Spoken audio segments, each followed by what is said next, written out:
Si Clara ay 28 taong gulang, bagong lipat sa isang lumang bahay sa Barrio San Roque, liblib na lugar sa probinsya ng Quezon.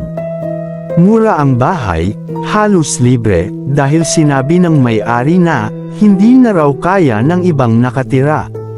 Walang kuryente sa buong barangay tuwing gabi, kaya nakaasa si Clara sa lampara at sa poso sa likod bahay para sa tubig. Unang gabi pa lang, narinig niya ang tunog, flak, flak, flak, parang may tumutulo sa poso kahit sarado na ang gripo. Matanda na to, sabi niya sa sarili. Normal lang yan.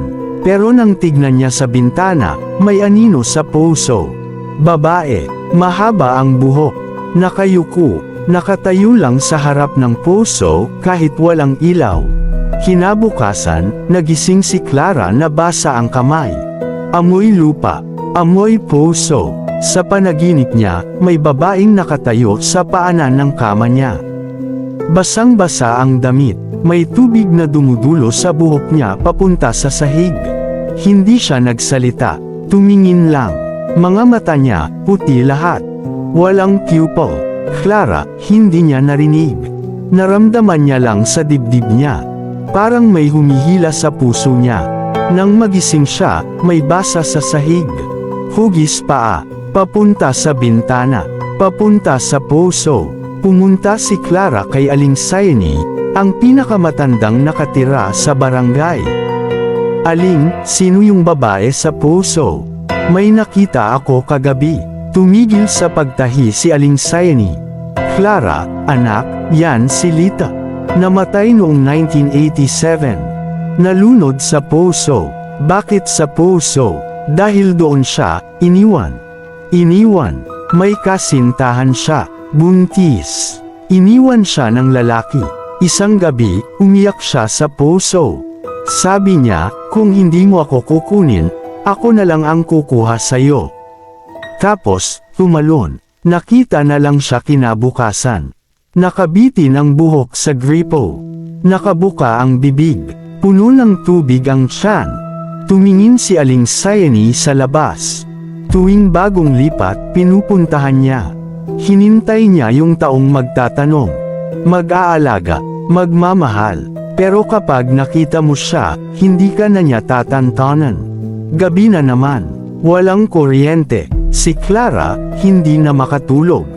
Naririnig niya ulit, flak, flak, flak, pero ngayon, may kasama ng tunog. Hag, hag, hag, parang hininga. Malapit na, tumayo siya. Dahan-dahan siyang lumapit sa bintana. Nakita niya ulit, si Lita, pero ngayon, nakatingala na. Nakatitig sa kanya, mga mata niya, puti pa rin. Pero may ngiti, tapos, nagsalita siya. Unang beses, Clara, tulungan mo ako. Hindi niya narinig. Naramdaman niya lang sa utak niya. Parang may humihila. Kinabukasan, may nakita si Clara sa loob ng poso. Isang sobra, basa, binuksan niya. Sulat kamay. Pula ang tinta, parang dugo. Clara, hinintay kita. Alam ko, mag-isa ka rin. Tulad ko, tulungan mo ako. Kunin mo yung anak ko. Nasa ilalim ng poso. Lita, doon na siya natakot talaga. Pero, may kakaiba. Parang, may awa siya. Parang, may koneksyon. Gabi na naman. Hindi na siya makagalaw. Naririnig niya si Lita sa labas. Clara, kunin mo siya, kunin mo anak ko. May flashlight si Clara. May lubad, may balde. Bumaba siya sa poso. Hindi siya dapat gumagawa nito. Pero, parang may humihila.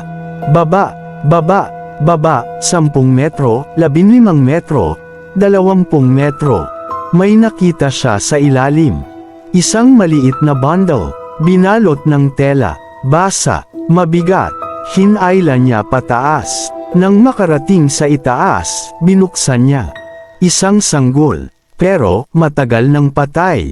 Mukha niya, parang kay Clara noong baby pa siya. Biglang may flashback si Clara. Hindi siya anak ng nanay at tatay niya.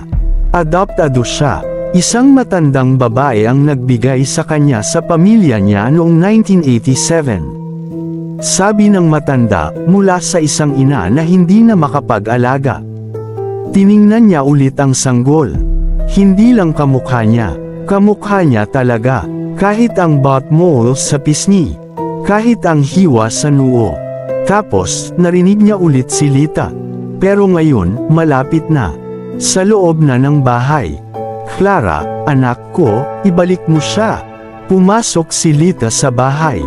Hindi na siya basa, pero may tubig pa rin sa paa niya.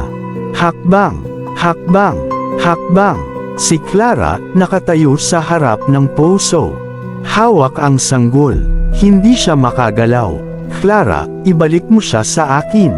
Hindi ko siya anak mo. Alam mo na. Paano mo nalaman? Dahil ikaw siya. Tumingin si Lita sa sanggol, pagkatapos kay Clara. Nung iniwan ako ng tatay mo, hindi ko na kaya. Iniwan ko siya sa puso. Pero hindi ko siya makalimutan. Kaya bumabalik ako. Hinintay ko yung taong magbabalik sa kanya. Ikaw yun, Clara. Ikaw yung anak ko. Hindi na nakagalaw si Clara. Parang may humihila sa katawan niya. Ang kamay niya, kusang ibinigay ang sanggol kay Lita. Ngumiti si Lita. Ngiti ng ina. Ngiti ng multo. Salamat, anak. Tapos, nagsanib sila. Ang katawan ni Clara, biglang basa. Ang buhok niya, biglang mahaba. Ang mata niya, puti na rin. Walang pupil. Kinabukasan, may bagong lipat sa bahay. Isang lalaki. Unang gabi niya, narinig niya ang tunog. Flak, flak, flak. Tumingin siya sa bintana. May babae sa puso. Mahaba ang buhok. Nakayuko.